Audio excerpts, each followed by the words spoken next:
Richard, we were just making out, in whose interest is it to leak this story? Well, that's fascinating, isn't it? I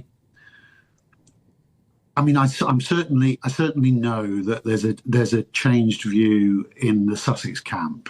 Harry and Meghan employed a new team of communications people about 3 months ago, and there's very much a willingness to engage with parts of the British media that they've not really been talking to for 5 years. And I think they're all very cagey. If you try and talk to anybody on either side, they're always really cagey about trying to heal this rift.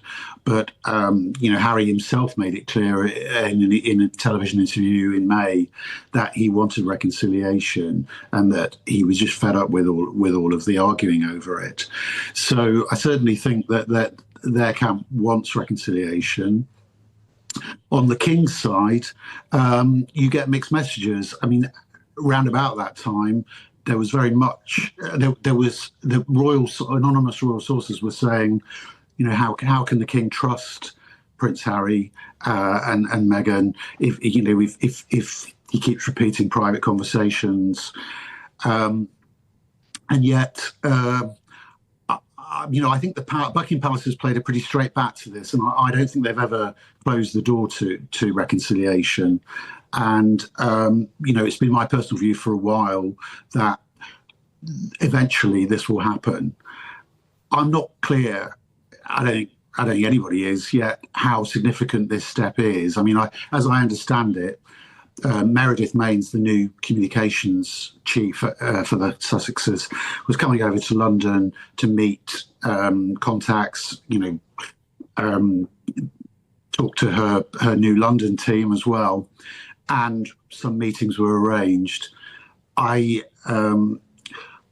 think it, at the very least, it shows that there's a willingness for the officers of both sides to talk.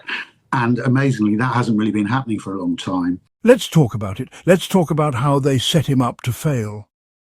Because that's what we're really dealing with here. Not just neglect, not just outdated traditions. No, this was intentional, generational sabotage. And Prince Harry saw it, named it, and walked away. And for that, they've never forgiven him. But we have. And we always will. According to a former royal aide, there's now a quiet admission, whispered behind palace walls and delicately placed in press articles, that the royal family, the institution itself, has woefully equipped those not directly in line to the throne. That includes Prince Harry, that includes even Prince Andrew, and while their paths diverge dramatically, the pattern is painfully obvious. Let's pause on that phrase, woefully equipped. That's not a mistake, that's an indictment. That's the system saying, yes, we failed them. Yes, we left them adrift. But the thing is, they knew. They always knew. It wasn't an oversight, it was policy, it was design. Let's be clear. In the royal institution, you have the heir, and then you have the spare. And once that spare is no longer needed for succession insurance, they become expendable. Useful when needed, silent when not, presentable but never too prominent, popular but never more than the heir. And if they do become more popular, as Prince Harry clearly did, the knives come out. They gaslighted him from childhood. They placed him in front of the cameras as a grief-stricken 12-year-old walking behind his mother's coffin for the world to gawk at. They fed him to the press, let the tabloids turn his youth into headlines, and when he sought help, emotionally, mentally, they shut the door. Over and over again. And now they want to feign ignorance. Now they want to claim it's just the way things were. No, that excuse doesn't fly here. And let's talk about what they're really doing with this sudden admission, because you'll notice it's not accountability. It's not reform. It's a rebranding. It's the same machine trying to rewrite the script, now that Harry's made it impossible to keep lying. Suddenly William and Kate are revolutionaries, ripping up the rule book for Charlotte and Louis. Oh, how convenient. Now, after Harry has dragged the truth into the light, now that he and Meghan have shown the world what freedom and dignity look like, now that they've exposed the palace machinery for what it is, now William and Kate get to play the progressive parents? Give me a break. Let's get something straight. The only reason William and Kate are even considering giving their kids a choice is because Harry and Meghan forced that conversation. They were the first to say no, the first to protect their kids from being used, boxed in, and betrayed the way Harry was. And instead of being praised for that, they were punished. Harry didn't just walk away. He walked through fire to get out. He gave up titles, patronages, security, and generational privilege, because it meant nothing without protection, without peace, without freedom. And Meghan? Oh, they really couldn't handle Meghan, because she wasn't just a woman of colour entering the firm. She was smart, accomplished, independent, emotionally intelligent, everything the system was never built to embrace. And instead of celebrating that, they tried to erase it. Smear after smear, leak after leak. But look at them now. Look at the way they shine. Meghan is building a lifestyle empire unapologetically herself. Harry is championing veterans, mental health, Invictus and fatherhood with compassion and conviction. And the world is watching. The world is learning. The world is saying no more. So when this aide, this anonymous voice, says maybe it falls to us to do more of the heavy lifting to keep these royals on the straight and narrow, the arrogance is astounding. You mean to tell us that after deliberately not equipping Harry for his role, after refusing to modernise or provide tools, after abandoning him in the face of racism, grief and trauma, you think it's you who's doing the heavy lifting? No, it's Harry who carried the weight, it's Meghan who carried the burden, it's Archie and Lily who carry the legacy. Not of dysfunction, but of liberation. And while the royal family continues to pretend it's learning, continues to float puff pieces about being modern, continues to hide behind courtiers and protocol, Harry and Meghan are doing the work. Authentic, consistent, transparent. Meanwhile, back in the palace, the spin continues. We're told Princess Anne is the hardest working royal. And no shade to Anne, she's done her duty. But let's not pretend that doing engagements is the same as doing good. Let's not pretend that 400 ribbon cuttings a year matters more than one Invictus Games, that press stunts in royal gardens matter more than fighting for mental health and the freedom to protect your wife and children.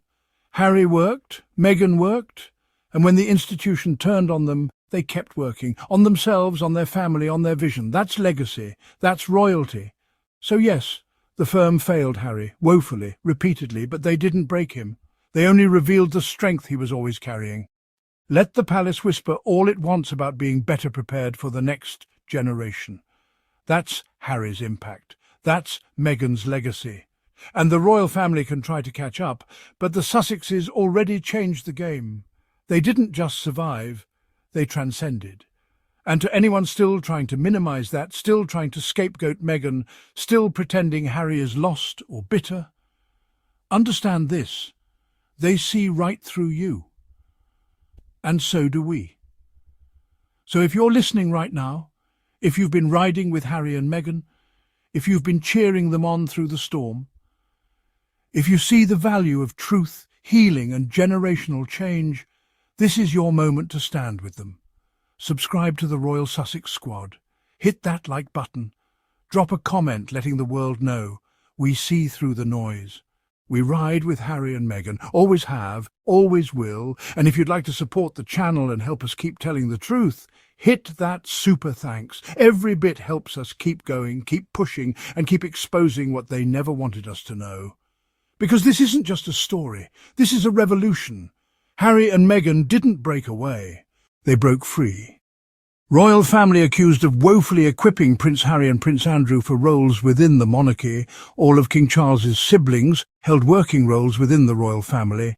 A royal insider has accused the royal family of woefully equipping the members of the monarchy who are not directly in line to be king or queen. The former royal aide who worked for the Duke of York has claimed that palace officials could do more to provide a pathway for royals considered spares. The insider told the paper, "There's a lesson for all spares to the heir in this and the people who advise them. They're expected to just get on and do the job, but they're often woefully equipped to do it. So maybe it falls to us to do more of the heavy lifting, to try to keep them on the straight and narrow."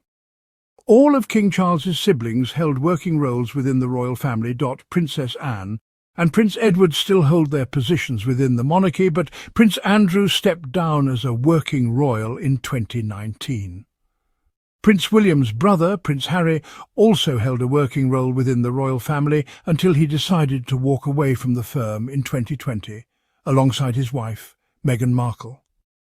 King Charles's sister, Princess Anne, remains the hardest working member of the royal family in terms of the number of engagements she attends. Princess Kate and Prince William will rip up the royal family's rulebook regarding the roles for Princess Charlotte and Prince Louis, according to a royal commentator. The couple are open to their two younger children becoming working royals or pursuing private careers, according to a royal commentator. Ingrid Seward told the paper, "It's not like it was in Charles's youth. Nowadays children make their own decisions. It's just so different to when even William was brought up. I think children have immense choices now that they didn't have even 15 years ago." Marlene Koenig, a royal historian, added, "William and Catherine, to a certain extent, are going to rip up the rule book and do it their way. And that's what real royalty looks like."